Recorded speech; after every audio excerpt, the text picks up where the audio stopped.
pada kesempatan kali ini saya akan mewawancarai dari pihak sekolah yang diwakilkan oleh Ibu Indriwati SPD. Beliau merupakan wakil kepala sekolah bidang ekonomi. Baiklah, kita akan ke wawancara. Baiklah Bu, saya akan menanyakan beberapa identifikasi masalah yang saya temui di sekolah. Yang pertama mengenai motivasi belajar siswa yang kurang. Bagaimana tanggapan Ibu supaya pengajar itu bisa mengupayakan dan membangkitkan kembali motivasi belajar siswa? Guru supaya bisa meningkatkan motivasi belajar siswa ya, bisa dilakukan dengan berbagai cara ya, dengan menambah variasi atau apa sih cara lainnya supaya mengajar itu lebih menyenangkan. Jadi anak lebih kalau ada pelajaran sejarah kayak anak tuh menunggu gitu, bahkan belajar sama si ini jadi enak gitu, menyenangkan gitu, bahkan anak tuh ingat gitu, misalnya dengan ada beberapa variasi, ada lagu atau supaya cara mengingat itu lebih menarik gitu. Atau misalnya dengan meningkatkan pemanfaatan fasilitas yang ada di sekolah misalnya ya, dengan berbagai media, misalnya membuat media sendiri juga bisa, atau memberikan angin segar misalnya dengan membawa pembelajaran itu di luar kelas gitu kan, lebih atmosfernya lebih baru lah gitu, lebih segar gitu kan. Atau misalnya memberikan pujian kepada siswa supaya siswa itu termotivasi untuk belajar gitu. Kemudian memberikan jeda istirahat, jangan hanya monoton saja, bisa melakukan tarik ulur supaya anak itu tidak ngantuk, tidak bosan gitu. Pokoknya banyak sekali cara lah yang bisa dilakukan. Dan juga harusnya menambah wawasan itu, bagaimana cara mencari cara supaya lebih menarik gitu pembelajaran. Apakah tingkat literasi peserta didik khususnya di sekolah kita ini masih kurang atau sudah cukup baik, Pak? Untuk literasi dulu awal kita sebelum pandemi, alhamdulillah sangat baik karena bahkan sangat antusias. Kita sekolah ini memiliki program dan memberikan waktu untuk literasi berjamaah atau bersama-sama dan dilakukan di lapangan pada pukul 7. Itu alhamdulillah lapangan juga nggak terlalu panas dan masih fresh-freshnya. Mereka senang, bahkan sangat antusias, sehingga capaian literasi di SMA Negeri Sucilamaya terbilang masuk golongan yang baik atau cukup bagus. Namun setelah pandemi, belajar anak siswa-siswi kita ini di sekolah, kita pun sebagai guru tidak bisa maksimal mengontrol kegiatan literasi anak-anak. Sekarang alhamdulillah tahun ajaran baru ini diizinkan siswa-siswi untuk kegiatan literasi. Namun ada namunnya, kegiatan KBM tahun ajaran baru ini terbatas, tidak sampai sore, Pak. Jadi waktu untuk kegiatan literasi tidak bisa diprogram seperti tahun-tahun sebelumnya. Mereka hanya diberikan waktu literasi itu hanya di kelas, tidak secara berjamaah atau bersama-sama. Nah, kalau mereka literasi di kelas, ini tergantung bagaimana gurunya. Ketika gurunya hadir, semangat, mengawasi, insya Allah capaian literasi sekolah ini akan kembali ke arah yang baik lagi lah, masuk level baik lah. Dalam pembelajaran di kelas khususnya ya, mata pelajaran Bapak, masih adakah siswa yang pemahaman tentang materinya itu kurang? Nah, pasti banyak, pasti ada lah. Ya kita nggak bisa mengatakan banyak, ya ada pastinya. Kita nggak bisa menyalahkan keadaan, tapi memang lingkungan itu sangat mempengaruhi. Lingkungan sangat mempengaruhi. Apalagi keadaan pandemi kemarin yang membuat mereka lebih santai belajar, ya sehingga motivasi belajarnya berkurang, semangat belajarnya berkurang, dan ini berdampak kepada hasilnya berkurang. Nah, tugas kami tadi apa? Cara memperbaiki tentang pemahaman siswa yang belum tuntas lah dalam pembelajaran lah. Iya.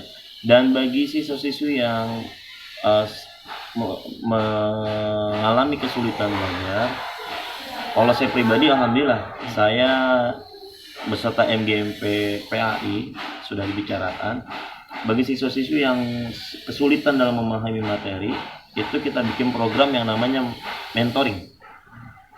Mentoring itu kita tes kemampuan siswa-siswi satu persatu. Nah, nanti kita akan tahu nih mana yang sudah memenuhi capaian, mana yang belum memenuhi capaian. Nah, yang siswa-siswi ini yang sudah memenuhi capaian, mereka membimbing teman-temannya yang belum memenuhi capaian. Kenapa? Terkadang murid itu malu kalau sama guru, kadang-kadang nggak bisa berekspresi leluasa lah.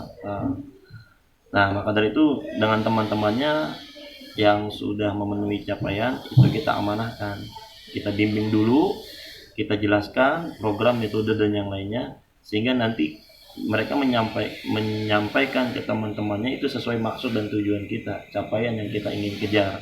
Nah, dari situlah harapan kami siswa-siswi yang belum memenuhi tugas, yang belum bisa memahami materi itu bisa terhandle dengan teman-teman.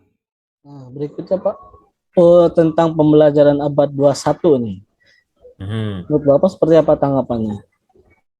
Pembelajaran abad 21 ini saya pikir ya, walaupun kemarin memang terpaksa kita merubah metode pembelajaran gara-gara pandemi, tapi itu menurut saya sebagai batu loncatan menuju metode pembelajaran yang lebih siap ya. Jadi memang ini sudah direncanakan sejak dulu, yaitu pembelajaran jarak jauh.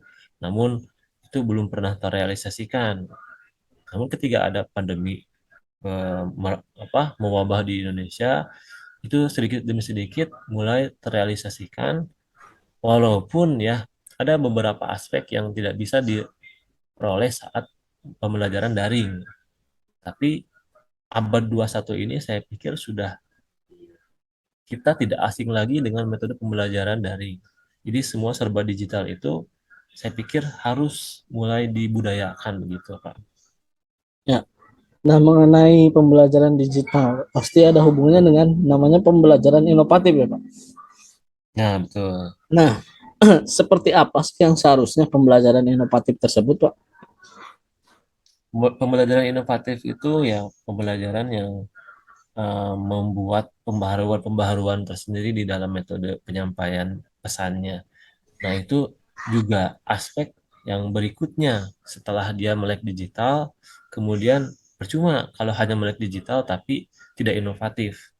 Jadi inovatif itu adalah aspek pelengkap mungkin ya, aspek pelengkap setelah kita mempelajari cara dasar bagaimana mengajar, kemudian kita mempelajari teknologi secara sepenuhnya. Nah, yang ketiga adalah kita mengoptimalkan teknologi dan cara dasar tadi secara ya itu setiap guru atau tiap dosen memiliki inovasi-inovasi yang berbeda tentunya.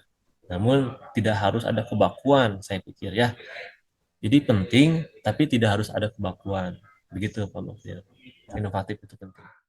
Anda ya Bapak sebagai pengajar, berarti penguasaan seorang pengajar itu terhadap IT atau teknologi itu sangat diperlukan. Betul, karena kita nggak bisa meninggalkan perkembangan zaman, ya harus menyesuaikan perkembangan zaman yang ada. Kalau kitanya tidak memahami IT, minimal nggak buta-buta amat lah, minimal tahu walaupun nggak mahir, minimal tahu. Karena apalagi sekarang ini sebuah kewajiban sepertinya. Setiap ASN, setiap guru, setiap PNS itu harus bisa minimal tahu tentang IT, tentang teknologi. Pengisian data, administrasi pun semuanya pakai teknologi. Mudah-mudahan itu bisa berdampak dalam metode kegiatan belajar mengajar. Soal orang tua dan siswa ya. Ada masalah bahwa orang tua di sekolah kita ini yang sangat acuh terhadap anaknya. Menurut tanggapan Bapak seperti apa? Ini yang tadi di awal saya sampaikan, bahwasanya untuk mewujudkan lulusan yang berkualitas sesuai apa yang kita harapkan, ini butuh bantuan dari berbagai elemen atau stakeholder. Salah satunya orang tua siswa. Ya, karena bagaimanapun mereka memiliki motivasi juga. Nah, untuk menjadikan anaknya lebih giat lagi belajarnya, lebih semangat lagi dalam menuntut ilmunya. Nah, maka dari itu di sekolah kita ini setiap awal tahun, ya setiap awal tahun itu mengadakan yang namanya rapat orang tua atau kita sebut rapat komite. Nah, di dalam kegiatan tersebut disisipi kegiatan yang dimana dari pihak sekolah menyampaikan kepada orang tua untuk bersama-sama kita memotivasi belajar peserta didik kita.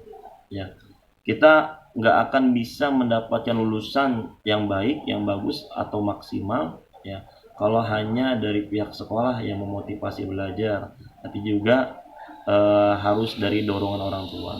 Walaupun terkadang kita melihat di lapangan banyak orang tua yang sibuk dalam pekerjaannya, ya.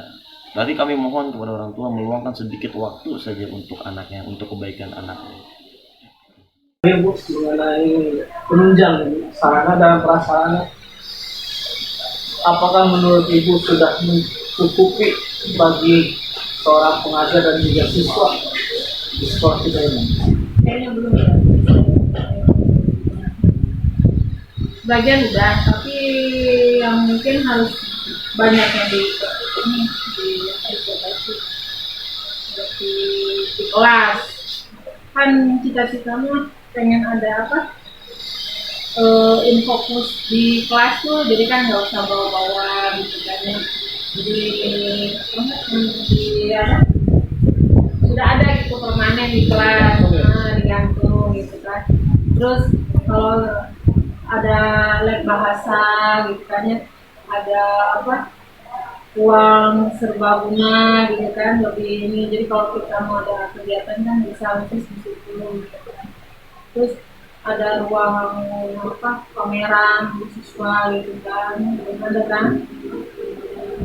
Jadi masih banyak lah. Terus kalau fasilitas atau media juga banyak yang masih ada kan. Selain ini lab juga masih belum sepenuhnya diperdayakan.